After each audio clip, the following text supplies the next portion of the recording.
Hello family, good morning. তো তোমরা কেমন আছো সবাই? তো দেখো ফ্যামিলি, আজ হচ্ছে আমার ভাইয়ের জন্মদিন, তাই আমি নিজের হাতে ওর জন্য পোলাও, রাইস, পায়েসটা নয় দিদি বানিয়েছে, এসব বানিয়ে দিয়েছে। 5 বছর কমপ্লিট হচ্ছে বার্থডে, আর ওকে দেখো এইভাবে সাজিয়ে খেতে বসেছি। ওর একটা জিনিস আমার খুব ভালো লাগছিলো জানো, এই যে খেয়ে এত কিছু যে বানিয়ে দিয়েছে, সবটাও খেতে পারছে না, বাট সবগুলো একটু একটু করে ট্রাই করে বলছে যে হ্যাঁ খুব সুন্দর হয়েছে পিসি, মানে এত মানে খাচ্ছে আর বলছে পিপি খুব সুন্দর হয়েছে। তারপরে এর খাওয়া দাওয়ার পর আমি একটু ঘুমলাম, ঘুম থেকে উঠে বৌদি একটু দই দিল, দই দিয়ে খেয়ে নিলাম, যেহেতু রাত্রেবেলা আরও কাজ আছে অনেক। তারপর ডেকোরেশন করে এই যে ওর জন্য একটু রিলস বানিয়ে দিচ্ছিলাম। তারপরে বার্থডে কেক কাটিং হবে, ওই জন্য সবাই চলে এসেছে, মানে বোন আরে যাই হোক ফ্যামিলি নিয়েই বার্থডেটা হয়েছে সেলিব্রেশন।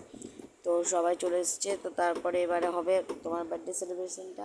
তো দেখো কেক কাটিং হয়ে গেল, কেক কাটিং আরে করার পর আমরা একটু ডান্স করে নিলাম, ডান্স করার পর খাবার টাবার খেয়ে নিলাম। দেখতে থাকো তোমরা, দেখো।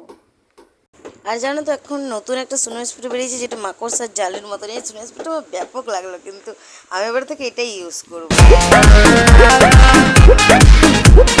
छुए द बदन की देखो न कटन की चदर बिछा देहनी पलंग जी मन पिघलाती हनी पलंग पर झुलुआ झुलाती हनी। তারপরে দেখো আমরা সব বোনগুলো মানে খেতে বসলাম, সব মানে আমরা ফ্যামিলির লোক ছিল, তো একটু নর্মালভাবে খাওয়া দাওয়া হয়েছিলো। প্রথমে আলু ভাজি দিয়ে ভাতটা খেয়ে নিলাম, তারপরে চলে এলাম মাটন। আর দেখো বোন সবাই, এরা সবাই বলছে আমাকে নেই ক্যামেরাতে, আমাকে নেই। আর এই যে বার্থডে বয় দেখছো, হাই ভাই। তারপরে চলে এলো মাটন। আমি যেহেতু মাটন অত খাই না ভালো, তো তাই আমি দুটোই নিয়েছিলাম। আর মাটনটা এত সুন্দর সেদ্ধ হয়েছিল বলার বাইরে। আর মিষ্টি পাঁপড় পায়েস এগুলো ছিল, বাট রাত হয়ে গেছিলো তাই আমি খাইনি। আর ভিডিওটা ভালো লাগলে লাইক কমেন্ট শেয়ার ও সাবস্ক্রাইব করতে একদম বলবেন না family. Love you, tata family.